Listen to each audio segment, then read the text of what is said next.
নমস্কার সুপ্রিয় শিক্ষার্থী সকলকে জানাই 5 মিনিটের পাঠশালার পক্ষ থেকে আন্তরিক অভিনন্দন, শুভেচ্ছা ও ভালোবাসা। আজকে আমরা ইংরেজি শেখার বিষয় নিয়ে কয়েকটি কথা বলবো।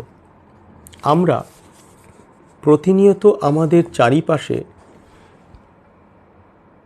যেসব ইংরেজি বক্তৃতা বা কথোপকথন শুনি বা কোনো ইংরেজি চলচ্চিত্র দেখি, তখন মনে হয় এই সমস্ত শব্দ বা বাক্যগুলো আমাদের পরিচিত, আমরা অর্থ বুঝতে পারি।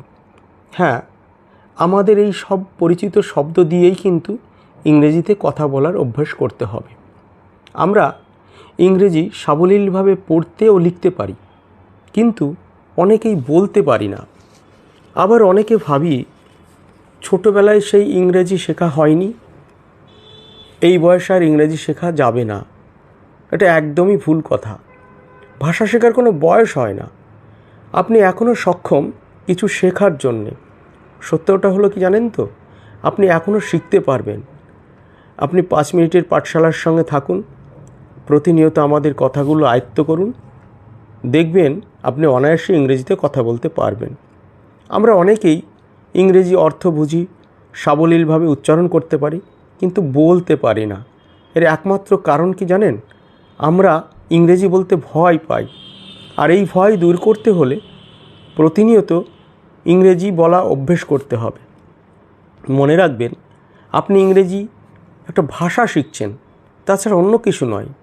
তাই আসুন আজকে আমাদের প্রাত্যহিক জীবনের সঙ্গে জড়িত অপরিহার্য মুঠোফোন নিয়ে কয়েকটি ইংরেজি বাক্য আমরা শিখে ফেলি।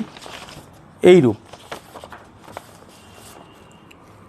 আমরা যদি বলি, তোমার ফোন বন্ধ ছিল কেন?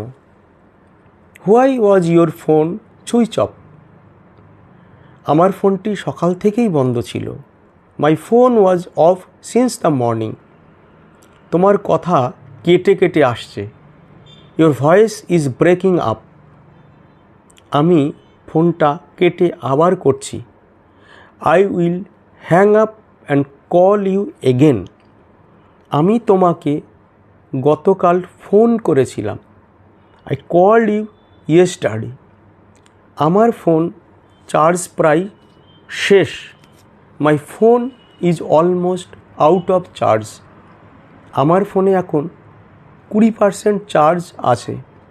মাই ফোন স্টিল হ্যাজ 20% চার্জ। আমি আপনাকে ফোনে জানাচ্ছি। I am letting you know over phone. আমি আপনাকে 5 মিনিট পরে ফোন করছি। I am letting you know by 5 minutes over phone. আমি আপনাকে আগামীকাল ফোন করে জানাবো। I will letting you know tomorrow over phone. ধন্যবাদ।